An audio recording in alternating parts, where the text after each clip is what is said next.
Thank you for joining us again. I'm Brother Thomas Lee Harris III, and this is the Sunday Gorilla Men's Bible Study, and we're continuing our verse-by-verse study through the Gospel according to Matthew. We reached the 16th chapter, so I'm going to jump right into it. Matthew chapter 16, verse 1. Then the Pharisees and the Sadducees came, testing him, asked him that he would show them a sign from heaven. He answered and said to them, when it is evening, you say, it will be fair weather, for the sky is red. And in the morning, it will be foul weather today, for the sky is red and threatening. Hypocrites, you know how to discern the face of the sky, but you cannot discern the signs of the times. Verse 4. A wicked and adulterous generation seeks after a sign, and no sign shall be given to it except the sign of the prophet of Jonah. And he left them and departed. Now when his disciples had come to the other side, they had forgotten to take bread. Then Jesus said to them, take heed, beware of the leaven of the Pharisees and the Sadducees. And they reasoned among themselves, saying, it is because we have taken no bread. But Jesus, being aware of it, said to them, O you of little faith, why do you reason among yourselves because you have brought no bread? Do you not yet understand or remember the 5 loaves of the 5,000 and how many baskets you took up? Nor the 7 loaves of the 4,000 and how many large baskets you took up? So I want to mark there because there's sometimes a confusion to think that those 2 miracles were one, but Jesus makes reference here, and I want to the 2 separate occasions of the feeding with the bread and the fish. Okay? So I put 1, 2, the 2 separate occasions. Verse 11. How it is it you do not understand that I did not speak to you concerning bread, but to beware of the leaven of the Pharisees and the Sadducees? Then they understood that he did not tell them to beware of the leaven of bread, but the doctrine of the Pharisees and Sadducees. When Jesus came to the region of Caesar Philippi, he asked his disciples, saying, what do you mean? Say that I, the Son of Man, am.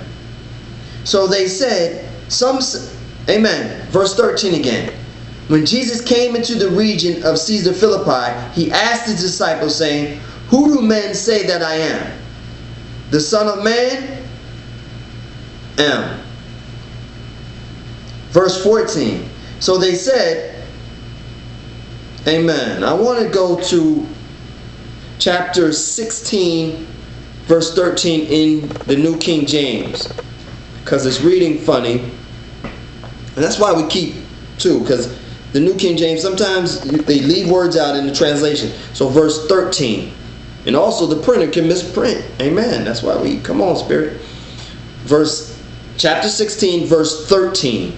When Jesus came across, when Jesus came into the coast of Caesar Philippi, he asked his disciples, saying, whom do men say that I, the Son of Man, am? Amen. That reads better. Verse 14. So they said, some say John the Baptist, some say Elijah, others Jeremiah, or one of the prophets. He said to them, but who do you say that I am? 16. Simon Peter answered and said, you are the Christ, the Son of the living God. Jesus answered and said to him, blessed are you, Simon. Amen. I want to go back. We want to highlight verse 13. Who did they say I am? In verse 16, Simon Peter's response.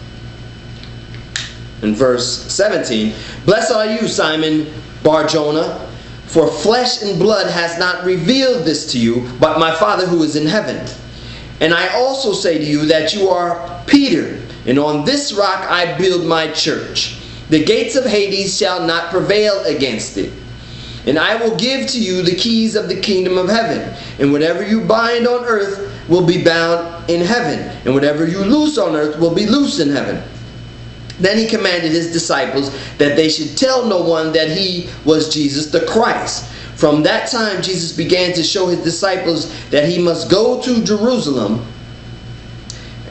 Amen. I want to stop there. Verse 20. He commanded his disciples that they should tell no one that he was Jesus the Christ. And he's making reference to verse 18. And he says, and I also say that you are Peter, and on this rock I will build. He's making reference to on this rock, making reference to himself.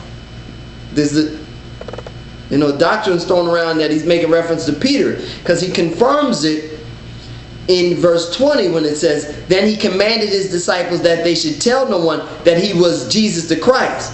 You see, he revealed to them that he was the foundation. He was the rock. Amen. Verse 21.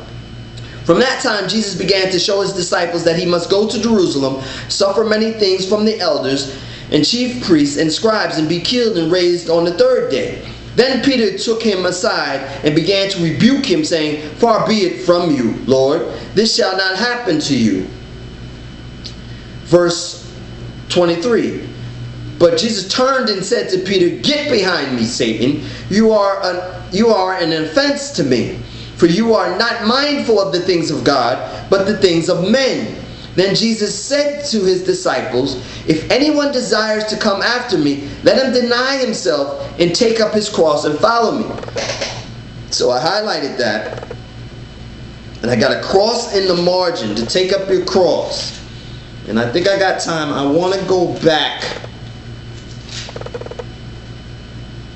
to chapter 10, verse 38. Is where he first made a reference to take up your cross. Chapter 10, verse 38. Now here we are again in chapter 16, verse 24. Then Jesus said to his disciples, if anyone desires to come after me, let him deny himself and take up his cross. So I want to write that in the margin. Where's my good pen?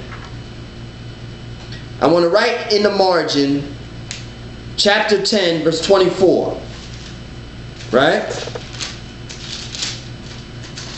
Yeah, chapter 10, verse 38. That's the reference, the cross reference there, or the first mention that Jesus made of that mention. It's Matthew chapter 10, verse 38.